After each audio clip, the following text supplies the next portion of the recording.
Good evening, friends. I am going to dwell on a very important topic today. The topic is something called as fear. All of us get fear. All of us get apprehension. All of us get scared also.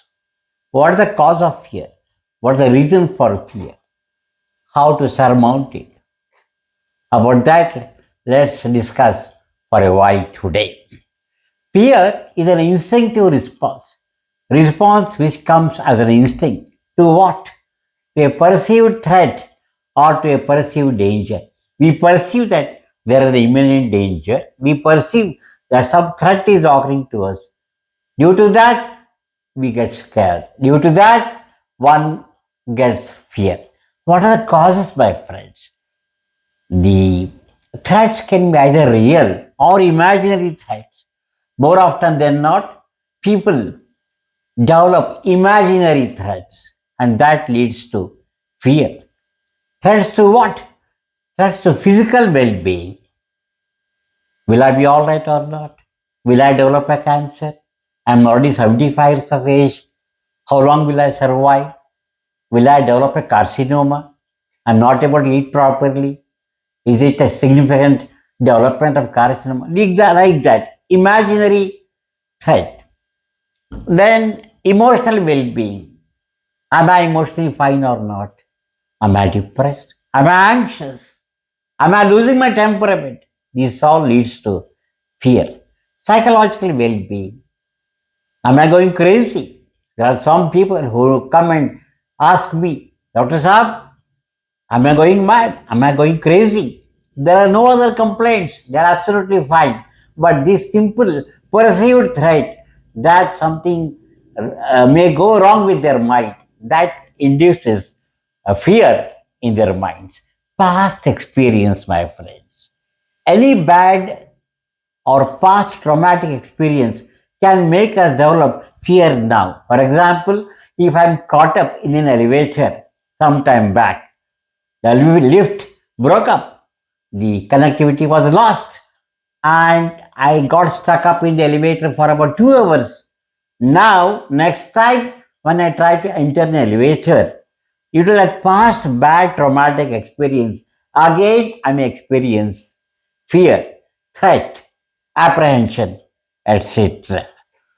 Supposing one has narrowly escaped from an accident, next time when he tries to move on the same road, when he tries to ride a bike or drive a car, be at the wheels in a car on the same road, in the same context, that can make him develop fear also. Supposing a candidate passed his second MBBS examinations only with one grace mark, next time, when he is about to appear for third MBBS, he may get a fear, he may get an apprehension. Will I pass or not?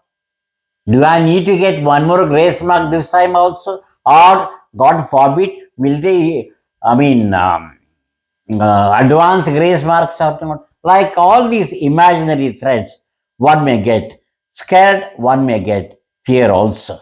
Temperament.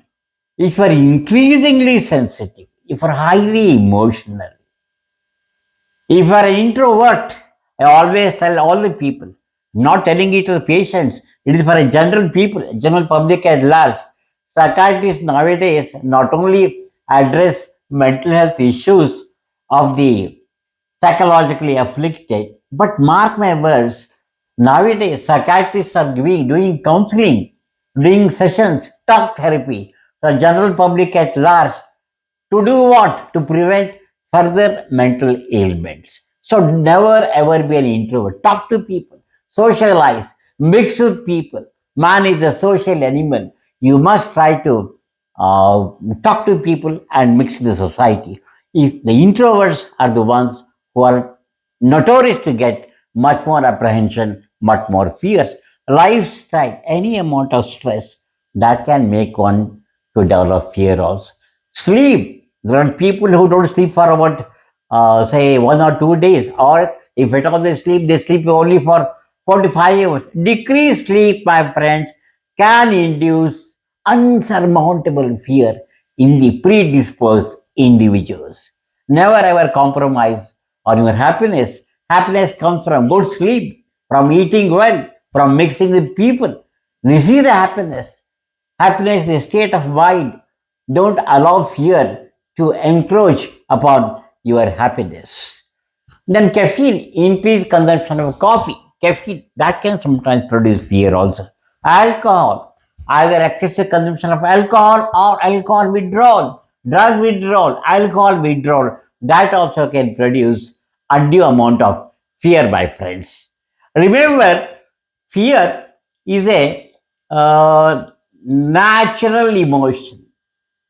It's a natural emotion. It protects us by alerting us to an imminent danger. It's a protective mental defense mechanism, if I may call it so. It protects us to think, to visualize an imminent danger also. Which part of the brain is responsible for our fear?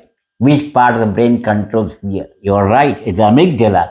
Amygdala is the brain which controls fear. All our emotions, happiness, fear, pleasant emotions, fearful emotions, all are being controlled by the supercomputer, which is a supercomputer in the human body, or brain. All psychiatric illnesses nowadays, scientists have proved beyond doubt that they're emanating from the brain disorders, from the disorders of biochemicals in the brain. Gone are the days when people used to think this fellow failed in the examination, he could not get promotion, he could not marry his desired girl, hence he broke into depression. Stress can trigger off, but basic uh, causative factor is predisposition to develop psychiatric illnesses. How does the predisposition come?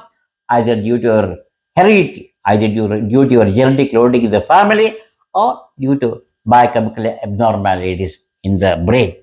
What are the solutions, my friends? Supposing I get fear, what do? Face it. Accept the reality.